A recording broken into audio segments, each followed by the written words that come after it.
We're not looking at the balance sheet on a year-to-year basis. We're looking at several generations. First Nations talk about 7 generations. We're planning for future old growth, setting aside 30% of our forest for old growth recruitment, leaving more retention, riparian protection, because in our community, water is foremost. We need to be looking at, our children's children and what this community forest is going to be for them. The Sunshine Coast Community Forest is a land-based or tenure-based holding. We are responsible for managing that area in such a way that we're sustainable, that we're accountable to community. We've gone through a tremendous amount of transition over the years. When I first joined in 2019, community was not that happy. It had a bumpy past with regard to community engagement and community support and community buy-in with what we were doing. And it's been making a different vision and having better aspirations and values, community collaboration, environmental stewardship, relationships with First Nation neighbors. But what it does is it brings back the benefits of what we're doing back into the community, and it empowers community so that there's a voice with regard to how we do things, where we're doing it, and what the impact is going to be.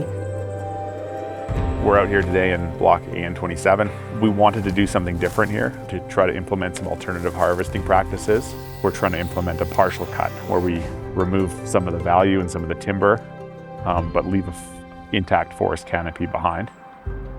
It's really neat working here in the Sunshine Coast Community Forest. It really feels like you're working at home, and all the decisions that we make and everything we do really feels like you're doing it for the future generations. The choices we make here today have a lasting impact.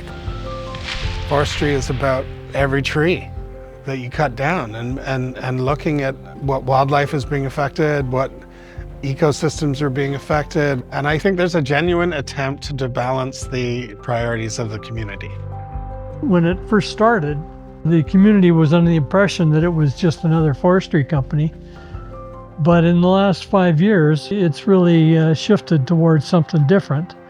All the directors are volunteers, and we're just trying to do our best for the community. For the community forest to engage with the citizen scientists like myself shows a willingness to work with community and show community that their voice matters. We're collaborating with our nations in a way that the land has been managed by humans since time immemorial, and we're part of this sort of rediscovery about what forests really mean to us. It provides timber, it provides jobs, it provides all this sort of economic parts, but it also provides a whole bunch of other things. It provides the sort of ecosystem services, recreation services. It provides all these things that humans value. Ecosystem-based management, that's how we look at doing forestry on the Sunshine Coast. We look first at the ecosystem, how it's operating. Also from a social standpoint, who's using the forest. We're looking at ecological, social, and economic values. Growing up here, I would see a lot of timber harvesting, and it always kind of made me a bit frustrated because a healthy society would involve a healthy ecosystem as well, and I wasn't seeing that. So seeing forestry done in a way where ecosystems form a value within the management system was just really encouraging to see. We're answering to our community, and we're answering to the land itself. Our goal is that long vision. Really want your grandkids to be able to walk through a forest here and say, boy, somebody made the right decision. It's the future of forestry, I believe, in this province. I firmly believe in community forestry. I think it's the answer to a lot of problems.